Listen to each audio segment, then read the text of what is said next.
Hola amigos de Nada Personal, otra vez con ustedes, felices de poder estar nuevamente con un programa nuevo y también con una entrevista a nivel internacional que vamos a realizar hoy nuevamente en Nada Personal. Muchas gracias por estar presentes y seguirnos en nuestras redes sociales. Hoy vamos a hablar, les cuento, con una persona que se dedica años a realizar campañas de nivel político. Estamos, señores, con David Abello. Le voy a dar la bienvenida a David. Hoy, en Nada Personal, nos conectamos de manera virtual con un consultor político y estratega electoral con amplia experiencia en la región.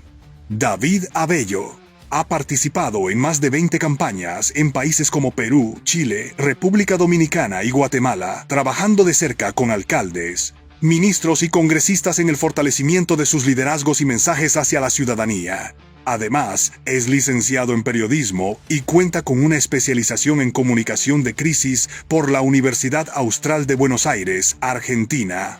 Una mirada técnica y crítica para entender cómo se construye hoy el poder, la narrativa política y la relación con la gente.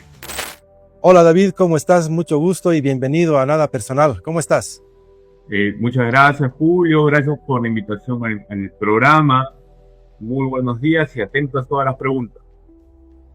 Muchas gracias, David. Bueno, muy felices de que estés en esta sala con nosotros, porque nosotros como un equipo que tenemos varios de profesionales de la comunicación y también politólogos en el equipo, nos encanta que puedas estar y nos puedas transmitir tu experiencia del trabajo que has realizado en buena parte de nuestro continente. Y quiero empezar con una pregunta que es siempre nosotros discutimos bastante esto en el equipo. Después de estos años de experiencia que tienes, hermano, ¿cuál es el error que más se repite en los candidatos en Latinoamérica? ¿Cuáles son esos errores fundamentales que después les cuestan? El error principal es dejarse llevar por una emoción falsa de que van a salir electos sin hacer absolutamente nada. Yo creo que no tienen la noción de hacer muchos de los candidatos, o esto lo hablaba con un investigador, son nuevos. Entonces, estos candidatos nuevos emprenden una aventura en donde muchas veces no saben ni siquiera por dónde partir, pero ya tienen la idea, creen saber por dónde ir. Entonces, el error más común es ese, pero no es un error intencional, sino es un error más que nada por ignorancia. Y detrás de eso, lamentablemente, pueden ir, si bien se quieren empezar a presentar, tal vez lo primero que hacen, ya se puede ir viendo sus debilidades como tal vez porque no tienen estructura o porque no tienen un programa o un análisis de la realidad. Y simplemente por puro ganas lo hacen. Así es.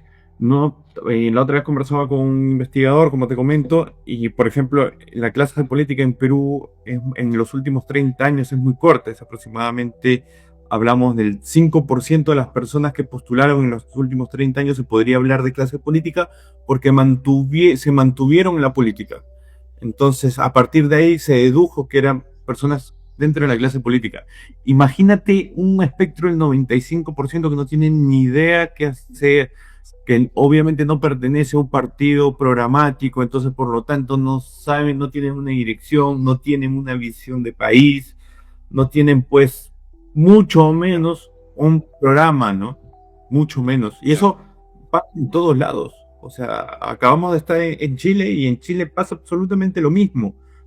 Por más que hay una cultura partidista, sí, por más cultura partidista que hay, entonces es algo con lo cual nosotros tenemos que ir educando como consultores. ¿Y la población ya se da cuenta, en tu opinión, de esto?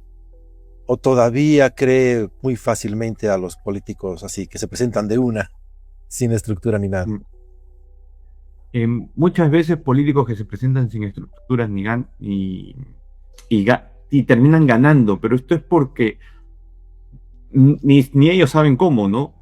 Pero es porque empatizaron con la población, y la población al final lo que te mide es el nivel de simpatía que puedas tener y el nivel de representación que tú tengas con el elector. Esa representación muchas veces es emocional y valórica. incluso hasta moral, diría yo. Entonces, la persona va y muestra eso, muestra su moral, sus valores y sus emociones.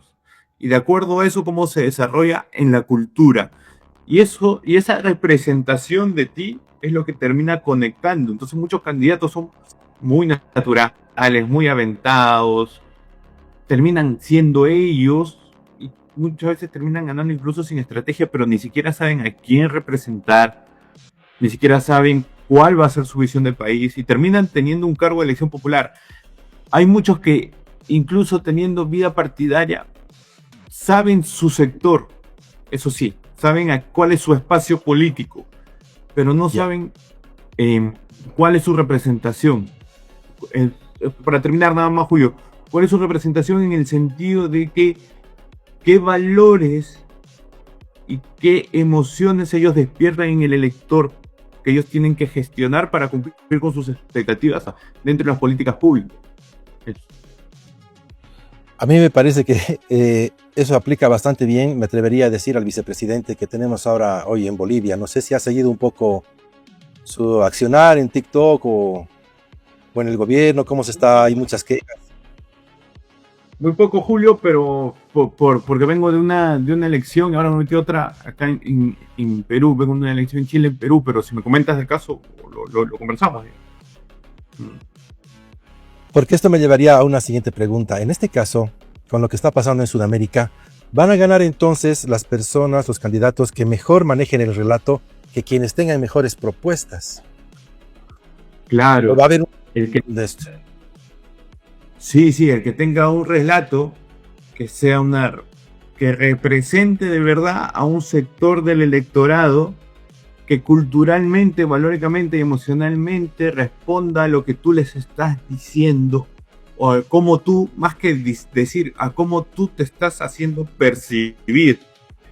Entonces, claro, las propuestas terminan siendo una argumentación de eso, pero no son para conectar emocionalmente. La persona ve y siente la conexión y dice, este es igual que yo, a veces sin decir nada. Por eso las mediciones son a veces inexactas, porque ¿cómo mides esa conexión con el electorado que te miró y le despertó una simpatía en ti, y después no te volvió a escuchar, y después te escuchó una vez antes de la elección y decidió por ti? Eso es la conexión emocional, pero la propuesta tiene que haber, porque tiene que haber una argumentación a eso.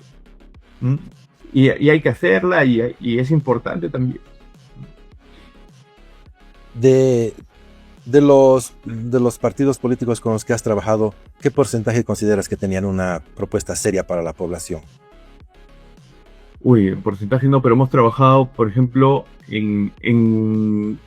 cuando trabajamos en Guatemala había una propuesta seria. Hoy día ese partido está gobernando el país.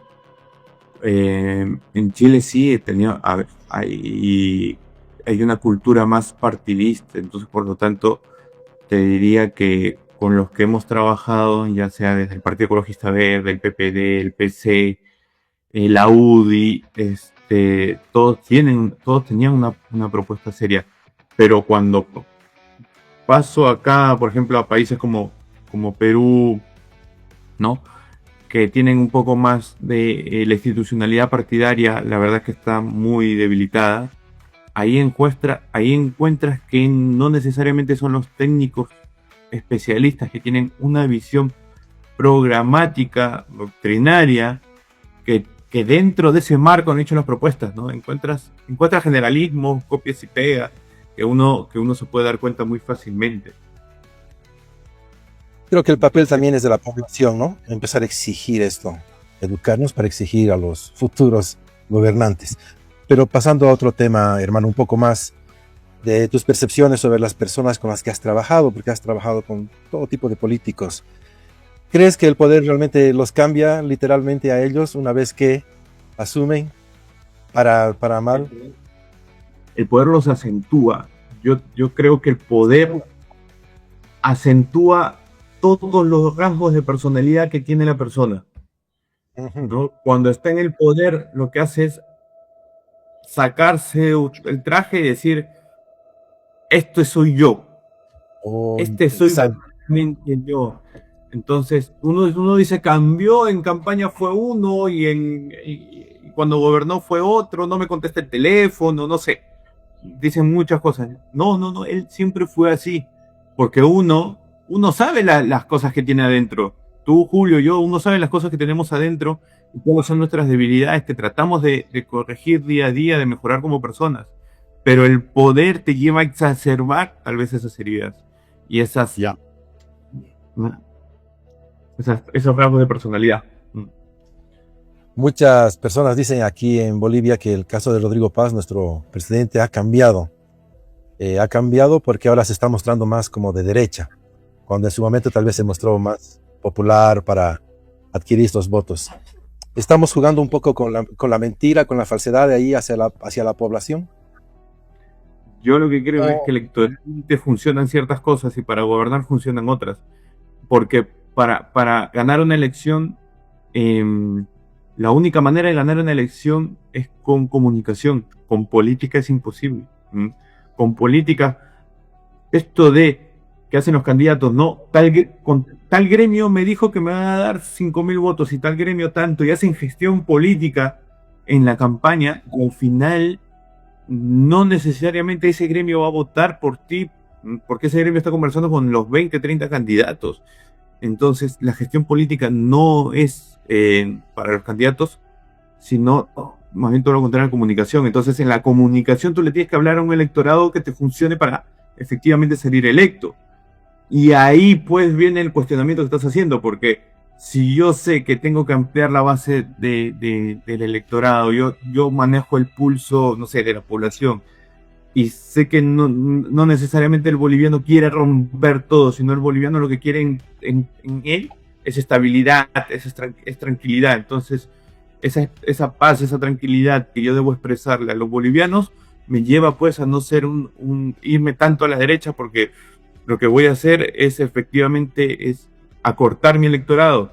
Por lo tanto, pues tengo que ampliar mi nivel de consenso, mostrarme un poco más concertador, pero en gobierno, política y comunicación viene a ser lo mismo.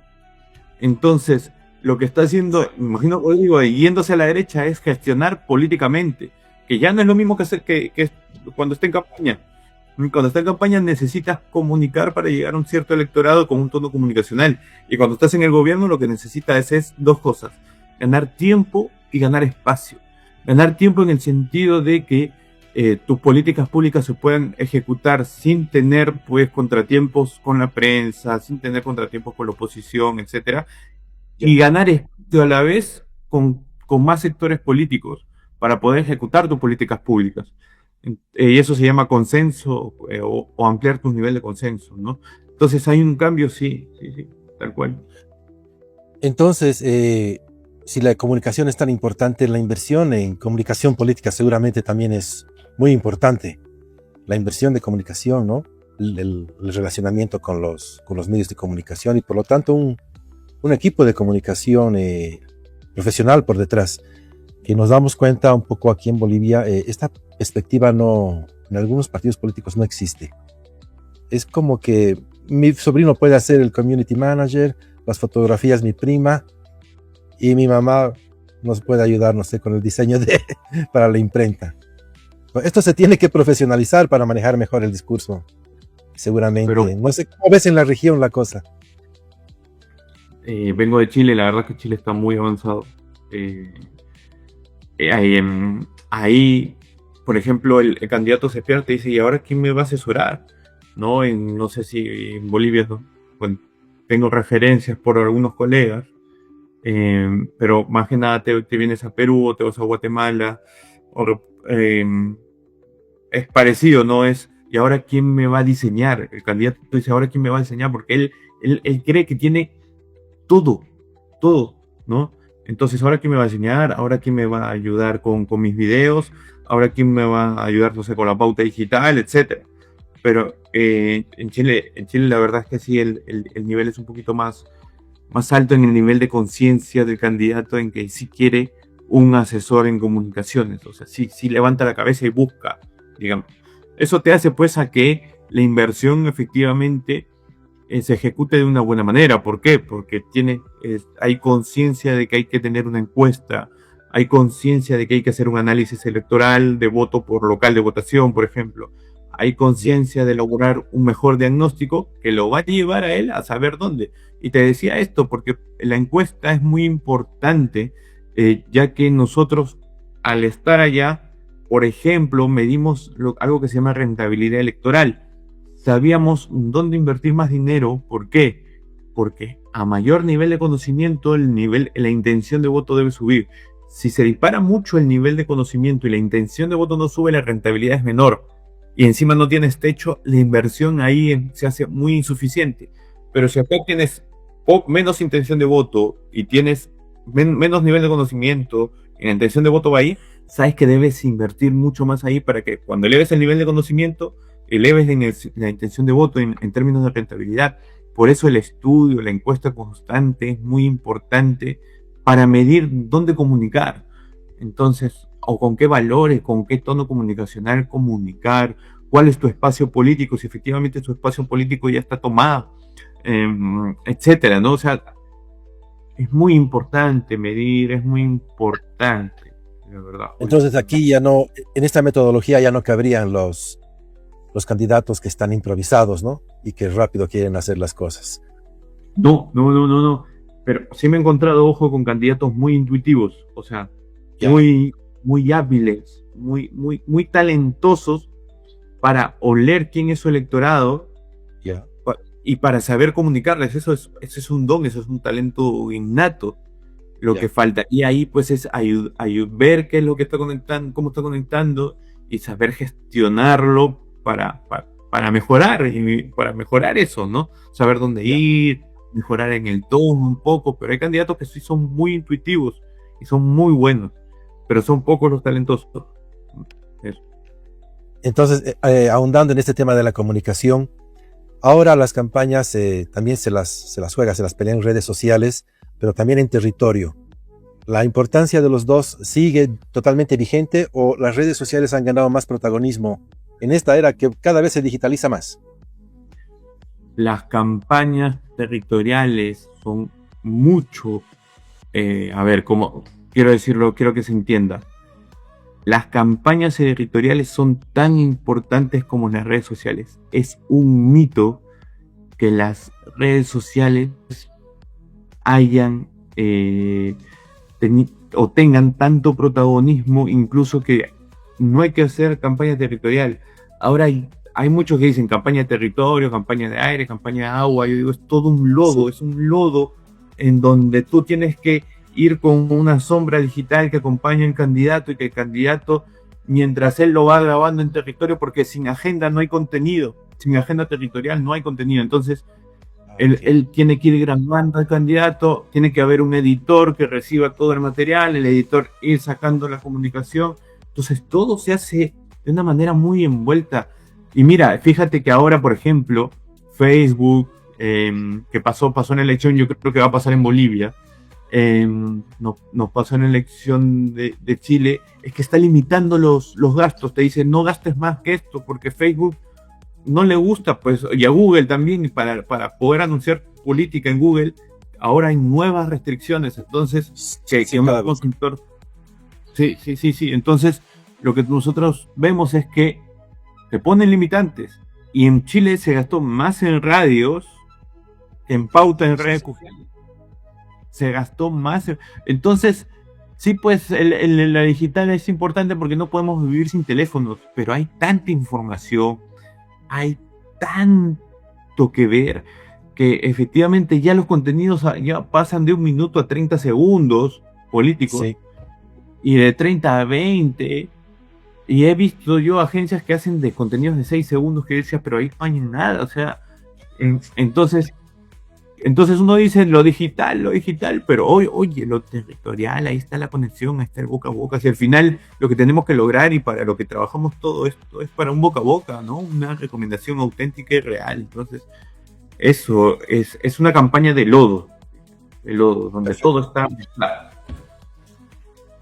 Súper interesante todo esto que me dices, y esto me lleva a pensar, Justamente en esta época de tanta comunicación y de necesidad de verdadera conexión, y además en una época, todavía estamos aquí convulsionando en Sudamérica, ¿cuál será el tipo de liderazgo que mejor conecta con la población?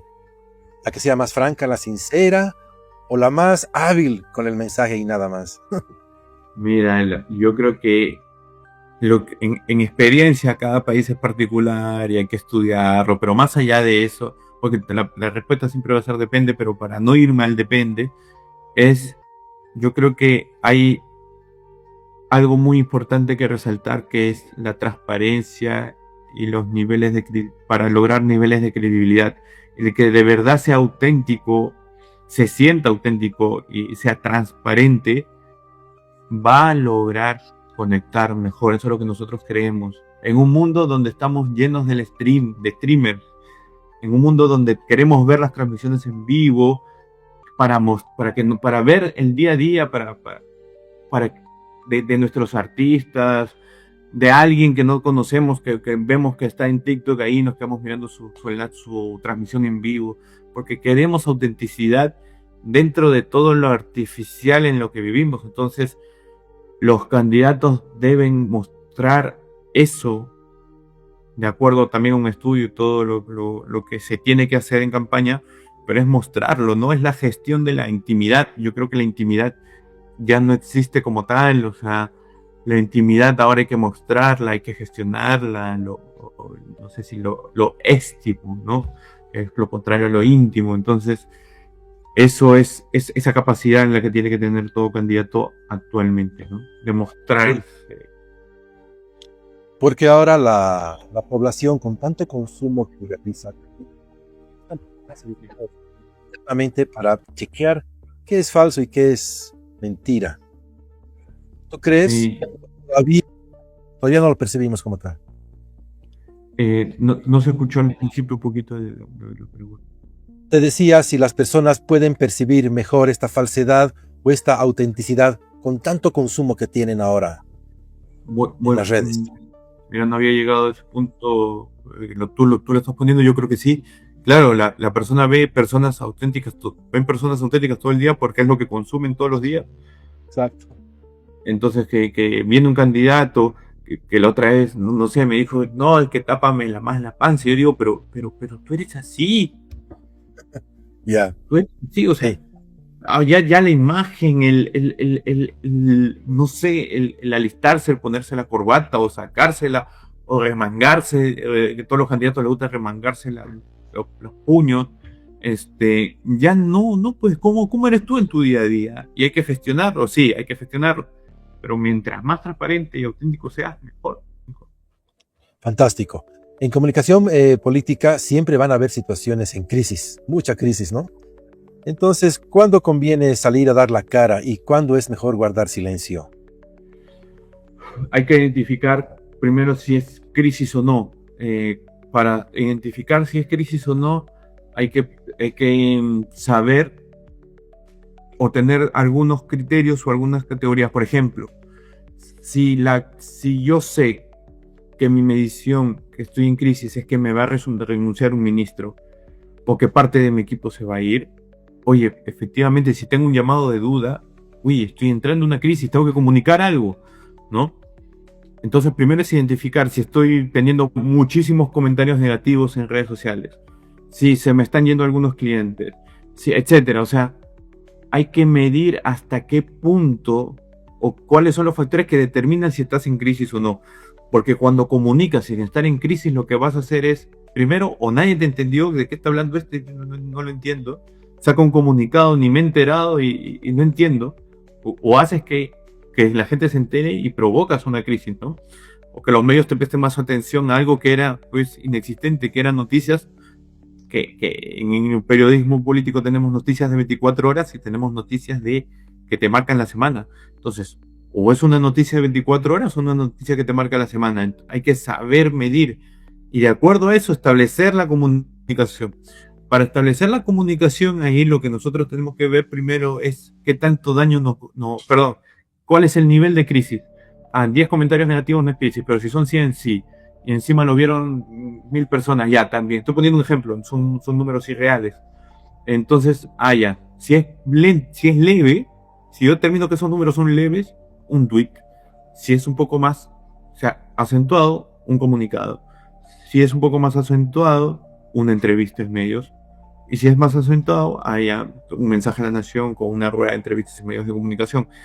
Pero al mayor nivel de crisis, aumenta el nivel de la comunicación, ¿no?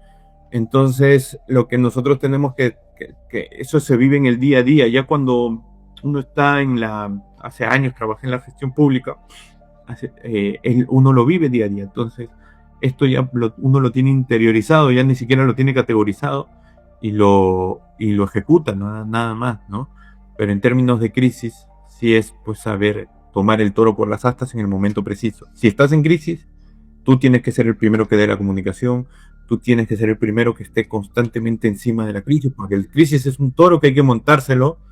La crisis es un toro que hay que montárselo y tratar de tener el control, porque si tú estás debajo, te van a matar reputacionalmente, ¿no? En esto juega mucho la polarización que puedan utilizar de tus contrincantes, vamos a decir así. ¿Esta es una estrategia inevitable o una decisión consciente de los equipos políticos? Polarizar las cosas. Polarizar a veces parten de manera natural por la sociedad, ¿no? A veces la sociedad el político se monta encima porque lo vio, los equipos lo vieron, pero es necesario polarizar. Hay veces que sí es necesario polarizar, porque por ejemplo tú sabes que el electorado está a la derecha, por decirlo de una manera. Entonces lo que yo tengo que hacer precisamente es identificarme aquí y darle palo allá, para que este elector se comprometa más conmigo, ¿no? Entonces, a veces sí, la verdad es que identificarte dentro de una polarización es necesario. Eso también está en la literatura, ¿no? De la metodología en este tipo de comunicación. Necesario tanto como identificar al contrincante, al enemigo, ¿no? ¿De cuál es el clivaje? Primero es la pregunta, ¿cuál es el clivaje? El clivaje es, no sé, sistema versus antisistema. ¿Cuál es la polarización? ¿Cuál es la línea, la grieta que divide, ¿no? Y yo creo que las grietas muchas veces se definen naturalmente. La sociedad, los espacios políticos, las peleas, las gestiones, todo van determinando por esa grieta, ¿no? Esa polarización. Es bueno esto que estamos diciendo porque así esperamos que el mensaje que llegue a la gente se dé cuenta que el político va a buscar esto naturalmente en la estrategia, ¿no? Y para que tengan ese referente. Y yendo un poquito más ahí sobre la ciudadanía, ¿estará más informada la población o todavía seguimos muy vulnerables a los efectos de la propaganda? Yo creo que depende de las sociedades, ¿no? Hay sociedades más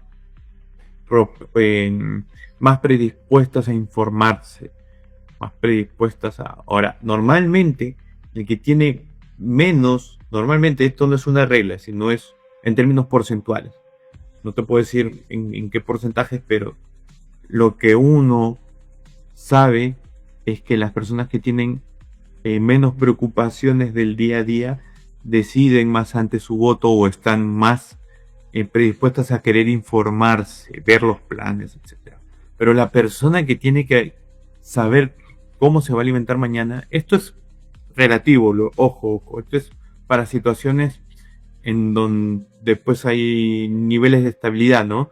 Porque si tú sabes que no vas a comer mañana, no te va a dar para analizar más allá. No te va a dar porque tienes que darle comer a tus hijos, tienes que conseguir los alimentos, etcétera. Entonces, eso primero. Y lo otro es que sí, efectivamente, por contextos, la gente se va a preparar más. Porque dice, ya me engañaron ya me engañaron dos, emocionalmente hablando. Entonces, ahora sí, voy a conectar, pero voy a querer ver un poquito más atrás para efectivamente saber si esta persona me va a ayudar, ¿no? Entonces, incluso vengas del sector que vengas, va a ser así. Eso. Fantástico. Con esta pregunta, quisiera, después que podamos hablar de algunas cosas sobre Chile, ¿tú crees que hay un giro a la derecha en Latinoamérica? Eso lo hablaba. ¿Podrías decir así? ¿Se lo puede decir así como tal? ¿O Sí, qué hay sí. en medio? Eso lo hablaba con creo, un colega tuyo, un señor Grimal, si no me equivoco, y efectivamente llegamos a la conclusión de que la derecha está siendo más dúctil. O sea, la derecha está siendo más eh, consciente de cómo hablar respondiendo a los dolores de la población, etcétera. En América y el argentino quiere vivir tranquilo y quiere salirse de ahí como sea. Bueno, vino alguien que no se considera derecha, pero es una derecha, ¿no? Que viene del anarcocapitalismo, que el anarcocapitalismo antes, ya, etcétera. Que es el libertarismo o el movimiento libertario de Milei, que es de derecha, pero yo lo catalogo como alguien de derecha. Se dio cuenta de eso, habló de eso y punto. En Chile, la derecha dijo, bueno, el tema de seguridad, inmigración, bueno, hablemos de seguridad e inmigración. Ganó la derecha. Igual en Ecuador ganó Noboa, pese a que perdió un plebiscito. Pero igual, electoralmente en ese momento ganó la derecha. Entonces, la derecha está sabiéndose acomodar y responder emocionalmente a los dolores de la población. Y eso porque la derecha ahora tiene algo un término muy preciso que se llama reduccionismo ideológico, que sabe con 2, 3 palabras cómo efectivamente llegar a la población. Entonces, por ejemplo, si acá hay alguien que limpia lunas, esto es el ejemplo que ponía la vez pasada, y ese limpia lunas de los carros mató a alguien, la derecha, ¿qué diría? Hay que sacar a todos los limpialunas.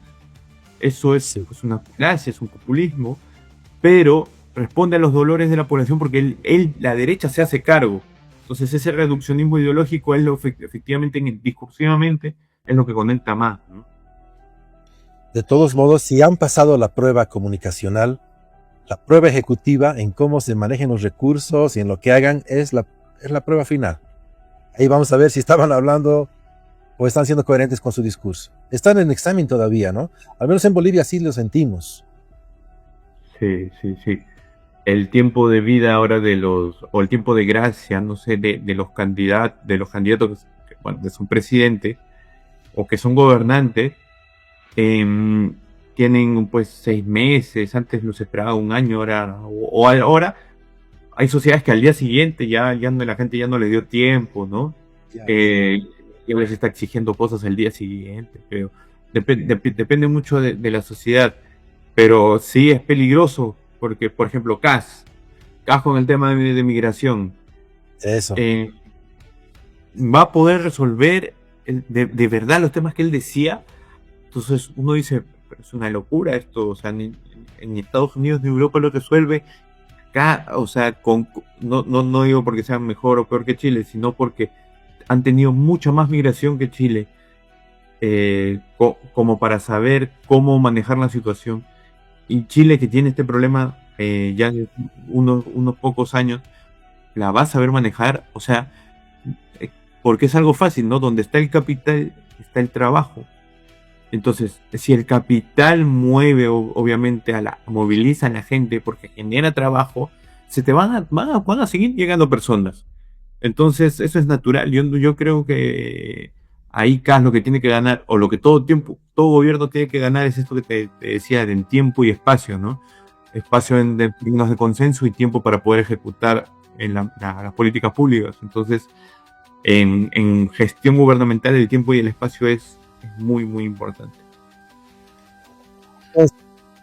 Continuando con el tema de Chile, mis colegas me mencionaban, haciendo una revisión, que los principales temas de la campaña serían justamente migración, seguridad y economía. Esos habrían sido los 3 principales temas en Chile. Sí, seguridad en primer lugar, migración y economía, con más acento en el tema de seguridad y migración. Y yo creo que en Chile volvieron algunos valores. Esto se vio allá, lo vimos mientras estábamos haciendo las campañas, mientras estábamos haciendo las mediciones, que el respeto al orden, la familia y el principio de autoridad fueron 3 valores que estuvieron presentes y muy marcadas en la elección. Entonces, Parecido en Bolivia. Muy parecido también en Bolivia. Entonces, es lo que, ¿quién representaba mejor esos tres valores? Bueno, los chilenos en su mayoría escogieron a Kast, no escogieron a la candidata Jara, que tenía otros valores que no estaban puestos en juego en la elección. Entonces, era muy previsible si veías la encuesta o los estudios, que Kast obviamente iba a ganar, ¿no? Sí, eso. ¿Tú crees que en la región hay una vuelta al nacionalismo o al patriotismo? Hay una vuelta, yo creo, sí, es algo que hay un autor que se me escapó el nombre ahora, pero cuando hablábamos del comercio, en el comercio nosotros hablábamos de abrir fronteras, porque mientras más abríamos las fronteras, era mejor porque había más intercambio de mercancía y por lo tanto había mucha mayor movilidad en la moneda, y eso decía que de una manera la circulación del dinero genere mucha más una situación mejor en la economía. Pero después de las épocas de los 2000, que estamos hablando de en términos de globalización, se comenzó a hablar de otros términos como el globalismo, etcétera. Entonces, que es la ideologización de algunas cosas que son exportables, que no coincidían con la globalización comercial. Entonces, viniendo a los años ya 20, a mediados de los años 20 de este siglo, en lo que nosotros vemos es efectivamente que los valores nacionalistas y patrióticos, contrario a ese término globalismo que a veces es usado por gente de derecha, etcétera, es todo lo contrario, es querer volver a sentirse arraigado. Es decir, yo pertenezco aquí, por lo tanto, no me saques de mi espacio. Yo soy, no sé, por decirte, yo soy español y déjame a mi rey y a mis toros, ¿no? O yo soy peruano y déjame a mi papa y a mi pico, ¿no? No me saques de aquí. Entonces, y etcétera, para cada país lo mismo. Entonces, son movimientos culturales en donde pues hay una contraposición de valores, y que ahora está ganando terreno ese espacio de sentirse arraigado por las tradiciones. Entonces, eso es lo que se ve, eso es lo que uno ve, ¿no? Dale. No lo medio, pero es lo que uno ve. No, y seguramente un tema que daría para hablar para otro programa. De todos modos, David, para ir terminando esta entrevista tan interesante, ¿qué crees desde tu profesión y desde tu práctica en la política como comunicador? ¿Qué crees que se viene para Bolivia y qué esperas para Bolivia? Yo creo que lo que se viene para Bolivia es una transición hacia algo de derecha. Esto lo discutía con un amigo allá en Chile. Hablamos de Bolivia específicamente. Entonces, la postura que yo tengo es que es una transición. Parecía que este gobierno iba a ser una transición a la derecha. Parece que la transición ya está dada. O sea, es un gobierno marcado de derecha.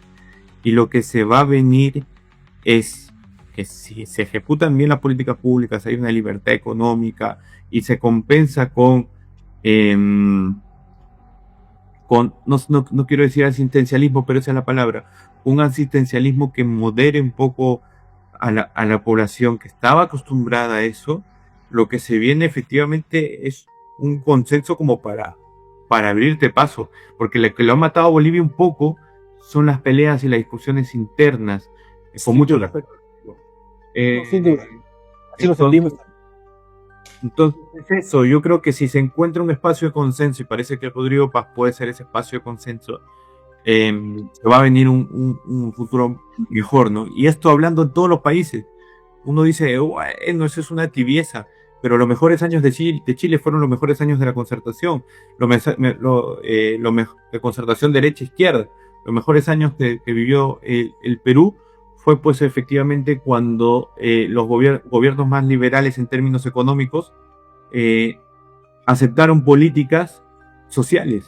Entonces, es esa madurez que ahora vemos como Jara dándole la mano a Kast, esa madurez política es pues la que nos lleva a buenos puertos. Entonces hay que ver en Bolivia cómo se comporta la oposición, dónde están los temas o los puntos de agenda, pero esperemos lo mejor para Bolivia y esperemos que sea así, que encuentren espacios de consenso en donde la crispación que tenían los bolivianos respecto a las posturas políticas disminuya y se hable más, ¿no? Como ahora está pasando, por ejemplo, en Chile, que es un gran ejemplo. No, Jara o Bachelet siendo representante de las Naciones Unidas, de un gobierno de derecha. Entonces, eso te habla pues de un nivel de institucionalidad mucho mayor, ¿no? Que es envidiable, la verdad. Como peruano, que ve de cerca un país, dice, sí, pues es una madurez distinta, ¿no? Acá al día siguiente que gana uno la elección, el otro diciendo que había fraude. Entonces, son... ¿no? Sí, Y en Bolivia todavía nos quedan las elecciones subnacionales, que se vienen en marzo. Entonces, ¿tú podrías darnos una perspectiva de qué crees que pasaría en Bolivia, sabiendo que Bolivia es bien peculiar, es bien compleja? ¿Qué pasará en las subnacionales? Es complejo. Acá me decían, Perú es complejo. Yo decía, yo hablo con colegas y créanme que Bolivia es más complejo. Es mucho más complejo. Sí, es otro mundo, es un mundo muy... Pero lo que yo creo que es importante hablar de una definición que es el espacio político.